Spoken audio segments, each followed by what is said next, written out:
আজকে কি একটা কাজ ঘটে গেল জানেন।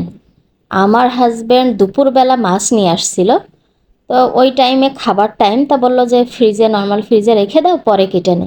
আমি বলছি এটা আবার মনে থাকবে তো, আমার মন ভোলা মানুষ আমি আবার। তো সত্যিই সে আমি ফ্রিজে রেখে দিয়েছি, আমার সেটা আর একদমই মনে নেই। পরে সন্ধ্যার পরে, মানে সন্ধ্যার একটু পরেই আমার মনে পড়েছে আমি যে ফ্রিজে মাছ রাখছিলাম, তাহলে নষ্ট হয়ে যাবে না। তো বের করে নিয়ে এসে কাটাকুটি শুরু করে দিলাম। এখানে পাবদা মাছ আছে, বাইং মাছ আছে, আর চিংড়ি মাছ।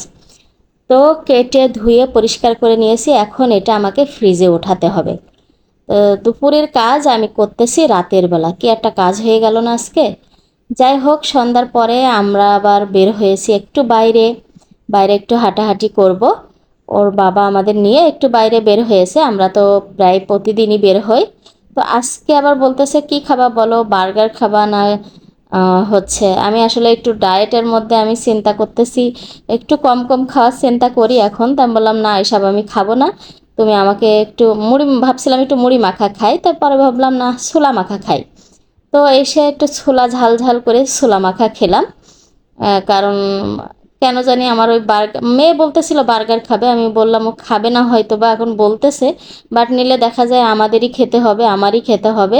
তো বাম, একটু স্বাস্থ্যটা কমানোর চেষ্টা করি বলে ওইসব খাবার একটু কম খাওয়ার চেষ্টা করতেছি। তো যাই হোক, সবাই বলবেন যে খাওয়ার মানে ডায়েট করার চিন্তা করেন, ওজন কমানোর চিন্তা করেন, আবার এত খাবার খান, কি করব বলেন, মন চাই খেতে, অভ্যাস, না খেয়ে পারি না। তো যাই হোক, তো আমাদের সেই ছোলা বুট খাওয়া শেষ। এখানকার ছোলা বুটটা খুবই ভালো লাগে, আমরা প্রায় সময় খাই, শুধু ছোলা বুট না, মুড়ি টুড়ি ওখানকার মুড়ি মাখাটাও ভালো লাগে। তো ওখান থেকে খেয়ে আবার এই সাইডে চলে আসলাম, এখানে একটা জুস কর্নার আছে, ওখান থেকে আবার জুস নিয়ে নিলাম। তো এখন হচ্ছে এটা লেমন জুস, সবাই মিলে লেমন জুস খেয়ে নেব। তা বাইরে বেরোলেই মন চাই কিছু না কিছু খেতে। আর এই জন্যই মনে হয় স্বাস্থ্যটা কমে না, কিন্তু কি করব বলেন, আমার এটা আজকের অভ্যাস না, বহু বছরের অভ্যাস, বাইরে বের হওয়া, খাওয়া দাওয়া। তো এটা আসলে বাদ দিতে পারি না, কিছু হইলেও একটু খেতে হয়। তো এই তো আমরা জুস কর্নার আছি, এখানকার জুসটাও স্পেশাল। তো হচ্ছে এখানে অনেক প্রকারের জুস পাওয়া যায়, চা পাওয়া যায়, অনেক ধরনের জুস পাওয়া যায়, আপনি যেটা খেতে চান কোনো সমস্যা নাই, খেতে পারবেন।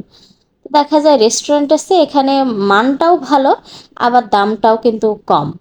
তো এই তো জুস সবাই মিলে নিয়ে খেয়ে নিচ্ছি।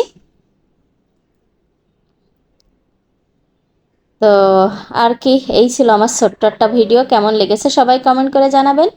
আমাদের জন্য দোয়া করবেন, ভালো থাকবেন। নতুন কোনো ভিডিও নিয়ে আসবো, সেই পর্যন্ত সবাই ভালো থাকবেন, বিদায় নিচ্ছি, আল্লাহ হাফেজ।